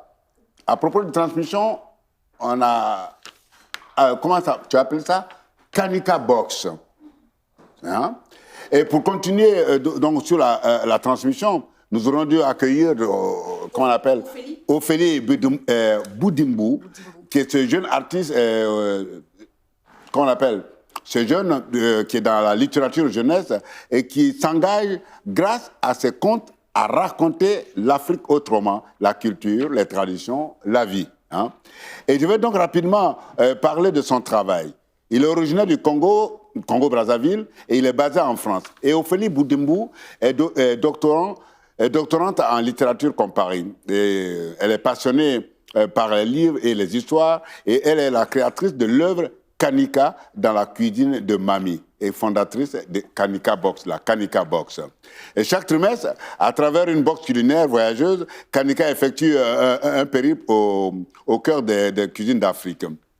Et elle se rend dans un pays africain différent et met en avant ses saveurs culinaires. Elle a donc lancé sa première box au mois d'avril dernier.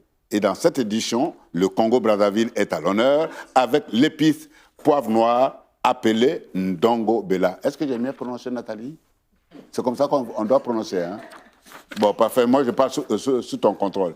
Et vous pourrez trouver, chers spectateurs, vous pourrez trouver son travail sur son site internet, Petit bout d'histoire, et sur ses réseaux sociaux, Kanika Box. Bon, chère Olivia, Oui, ça vient. ça vient? Ça vient. Alors, le plat est bientôt terminé, non? Bientôt terminé. On peut attaquer le service maintenant ou on attend un peu encore? Ben, c'est vous qui décidez. On peut commencer avec écoute, quelque chose. Si tu es prêt, comment on appelle? Si c'est prêt, on peut attaquer, on peut servir pour faire goûter à nos invités. Ouais. Et puis peut-être leur demander quelques petits commentaires là-dessus, sur le sujet. Et même si tu peux m'embaucher, hein, je vais devenir le garçon du restaurant. Ah. Comme ça, j'apprends notre métier.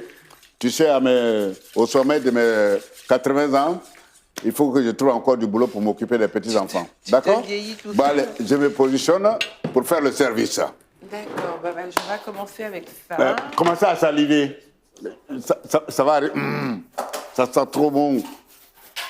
Mais savez-vous quelque chose à boire en attendant, hein? Comme apéritif, un verre d'eau, un verre de nyamakoudi.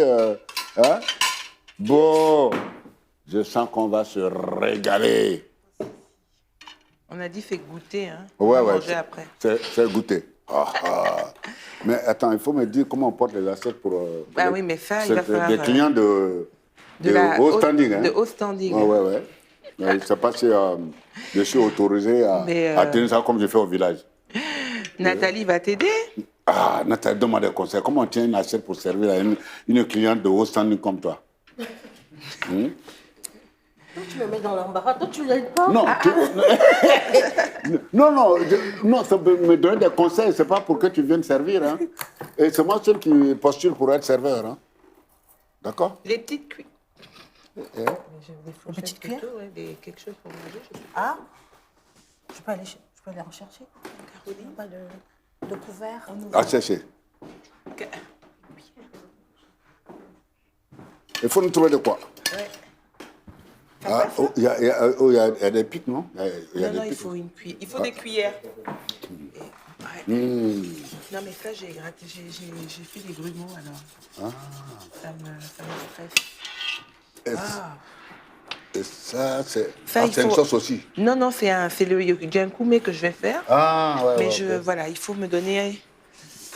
Il ne faut pas l'annoncer. Ah, d'accord. L'annonce pas. Non, ça, c'est sûr, je n'annoncerai rien. Là, vous allez manger du... Le masque? Qu'est-ce qu'elle m'a dit? On va servir après. Ah, super. Ça aurait pu être des grandes. Et de quoi? Papier, non? Tes mains sont un peu mouillées. Non, il faut que je... Non, c'est pas ça, on va le servir. Il faut que je transvase, j'ai pas de... Tu te manges quoi? C'est lourd. T'inquiète. Donc, prenez le temps, faites ça, voire finissez sur ça, et puis on fera le reste viendra, parce que là, ça va. Non, Monsieur Solo? Oui. OK. Donc, ça, c'est les pois bambara avec la farine de manioc. OK. Voilà. Pois bambara avec farine de manioc. Attends, ça, c'est à toi. Mais ça, pendant que vous dégustez, je vais vous proposer un de nos invités en virtuel, en streaming, ou pour ne pas dire sur la toile. Alors, attends, je suis là. Je ne le regardais pas. Pour finir, moi, je vais vous proposer quelques mots avec Gaël Faye, que j'ai interrogé il y a quelques semaines, et sur sa Madeleine de Proust tropicale. Regardez-le. Saoul de tout ce jus et de toute cette pulpe, le souffle court et le ventre rond, nous nous sommes enfoncés tous les 5 au fond des vieux sièges poussiéreux du combi Volkswagen, la tête basculée en arrière. Nos mains étaient poisseuses, nos ongles noirs, nos rires faciles et nos cœurs sucrés. C'était le repos des cueilleurs de mangue. Gaël, avec cet extrait de Petit Pays, ma question est la suivante. La mangue, c'est ta Madeleine de Proust tropicale? Oui, la mangue, c'est ma Madeleine de Proust tropicale. Et je dirais même que en plus de la mangue, il y a les goyaves, il y a les papayes. En fait, c'est tous les fruits qui étaient à disposition dans mon jardin d'enfance et qui étaient mon 4 heures, en fait, mon goûter.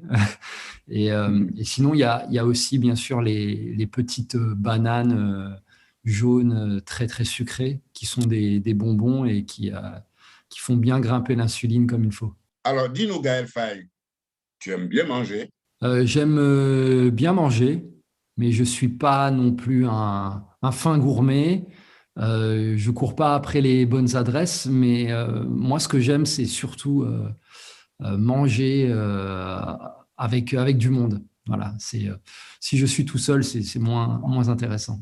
Gaël Faye, cuisines-tu? Alors, je cuisine, mais pareil, je cuisine s'il y a du monde. Mais pour moi, quand je suis tout seul pour moi, dans mon quotidien, c'est vraiment le plus simple possible. De la raw food, quoi, du cru. Dis-nous, Gaël Faye, c'est quoi les cuisines africaines pour toi? C'est vraiment des rencontres parce que si je prends l'exemple du Burundi ou du Rwanda, on a une cuisine d'importation quasiment parce que tous les produits que l'on consomme aujourd'hui régulièrement, je sais pas, le manioc ou bien les haricots, c'est arrivé avec la colonisation. Donc, c'est du mélange et c'est la rencontre. Enfin, c'est vraiment comme ça que je conçois les cuisines africaines. Quel est le pire cliché entendu sur les cuisines africaines, Gaël Faye? Disons que lorsque je suis venu m'installer en France, mes camarades de classe pensaient que je mangeais de la viande d'éléphant quoi, quand j'habitais au Burundi.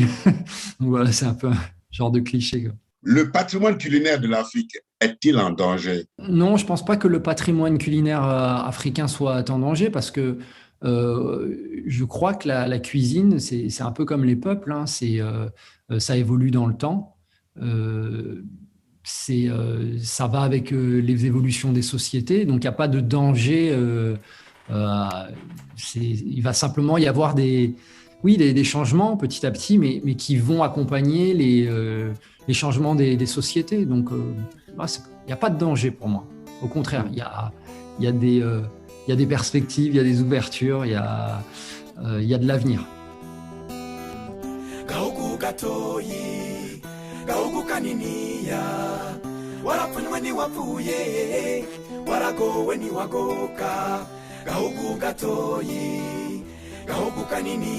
Une feuille et un stylo apaisent mes délires d'insomniaque. Loin dans mon exil, petit pays d'Afrique des grands lacs. Remémorer ma vie naguère avant la guerre, trimant pour me rappeler mes sensations sans rapatriement. Petit pays, je t'envoie cette carte postale, ma rose, mon pétale, mon cristal, ma terre natale. Ça fait longtemps les jardins de Bougainvilliers, souvenirs enfermés dans la poussière d'un bouquin plié. Sous le soleil, les toits de tôle scintillent, les paysans défrichent la terre en mettant le feu sur des brindilles. Voyez mon existence avait bien commencé, j'aimerais recommencer depuis le début, mais tu sais comment c'est. Et nous voilà perdus dans les rues de Saint-Denis. Avant qu'on soit sénile, on ira vivre à Gisenyi. On fera trembler le sol comme les grondements de nos volcans. Alors petit pays, loin de la guerre, on s'envole quand?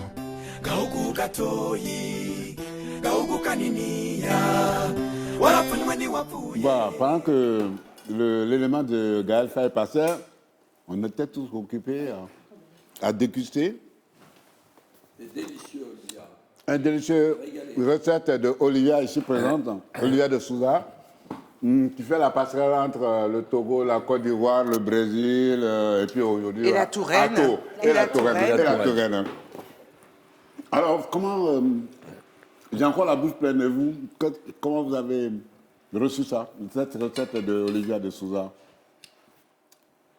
Ça vous a rappelé des saveurs, les uns les autres, quoi. Chacun prend la parole librement pour commenter ce qu'il vient de déguster. Ce que vous venez de déguster. Pour ma part, je ne vais pas parler de souvenirs. Encore que ça me rappelle quand même un peu Salvador de Bahia. Non, mais par rapport à ce que Olivia de Souza nous a fait déguster, quel commentaire vous faites de ce que... Qu'est-ce que vos papilles vous ont révélé par rapport à ce que vous avez dégusté là? C'est à la fois généreux, tendre et fin et délicat. Ok. Ah là, Olivia. Si. C'est Olivier Rollinger. Je vais avoir qui vient de dire j'ai ça. chaud. Oh, les chevilles enflent, non? Grave. Non, non. Bon, je ne vous demanderai pas de faire un tour de table. Hein. Axel, Mais- comme vous voyez, je distribue la parole aux hommes d'abord avant les femmes. Hein. Merci Soro. En fait, moi j'ai trouvé que ce que Olivia nous a proposé, c'était véritablement très bon, très bon même. Et j'ai particulièrement adoré la petite touche de Gary au-dessus là, qui ramenait un peu de croquant. Du coup, il y avait donc ce jeu de texture là. Je trouve que c'est magnifique. C'est magnifique. Merci. Pour lui. Toi, je te fais ça en viande. Pendant. Récupère une assiette Ouais, pour toi. je récupère. Voilà. Ah, Et donne-lui. je suis un bon serviteur, non? Un Ou bon un serveur. Un bon serveur, c'est bon? Ça, c'est pour la Cabé. Voilà. Ok. Glory, Merci. t'en prie. Après, je viendrai chercher du travail dans ton restaurant. Une mention spéciale pour les assiettes. Ça me rappelle par contre des souvenirs d'enfance. Ah, les assiettes d'animal. C'est ça, exactement. C'était le but. Hop.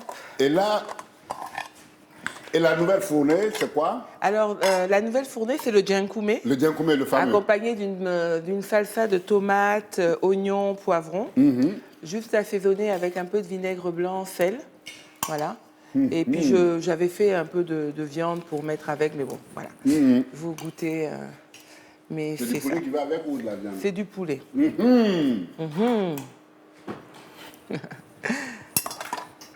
Bon, les commentaires sont exigés. On vous entend plus.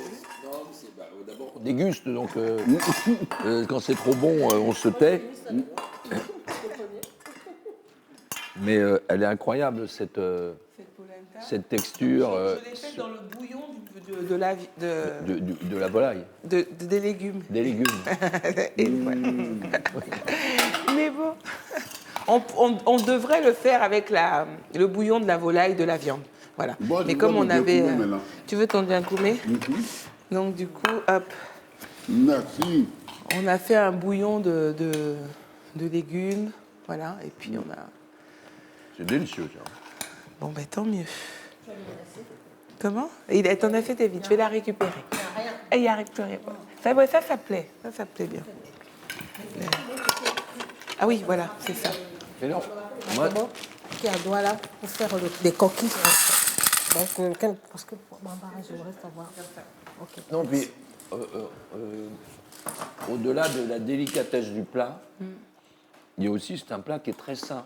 Oui, Il y a un parfait équilibre. tout à fait. Donc une cuisine saine, juste, propre et délicieuse. Voilà. Elle en a bien l'expression. Donc il y a quelque chose de très, très en phase avec l'aspiration. Alors je dis pas des consommateurs, justement, parce que j'aime pas beaucoup ce mot-là, mais des mangeuses et des mangeurs, parce qu'on est vraiment là dans quelque chose de ça. Tout à On fait. sent bien, on sent bien. D'ailleurs, on en parlait, mais c'est ces cuisines que l'on dit populaires, mais qui sont des familles du monde entier. Tout à fait. Elles sont souvent très saines, Très saine. très économes. Tout à fait. On peut même penser qu'elles nourrissent pas simplement le corps, Mais mais l'esprit. aussi le cœur Tout à fait. et l'âme. Ben, on est en C'est-à-dire, plein et de on fait sent, exactement il y a quelque chose de, on sent très bien que c'est cette cuisine qui fait du bien, Voilà. qui fait du bien à ceux qui la mangent, à ceux qui la font, à ceux aussi qui ont permis d'apporter tous ces produits, et presque une cuisine qui fait du bien à la planète. Et c'est bien là l'harmonie et le défi que nous devons relever les uns les autres par rapport à cette industrie de l'agroalimentaire qui a voulu vous faire croire, qui voulait avec ses griffes, s'approprier l'alimentation du monde. Eh bien, l'agrobusiness, avec une jeunesse, avec des personnalités comme vous-même, vous êtes les premiers garants pour que la souveraineté alimentaire de chaque endroit du monde, le plus secret, le plus oublié du monde, retrouve cette souveraineté et cette liberté. Alors, Vraiment, Nathalie, tu vraiment. ajouterais quelque chose à ce que Olivier Rollinger nous a dit là? Parce que là, il a...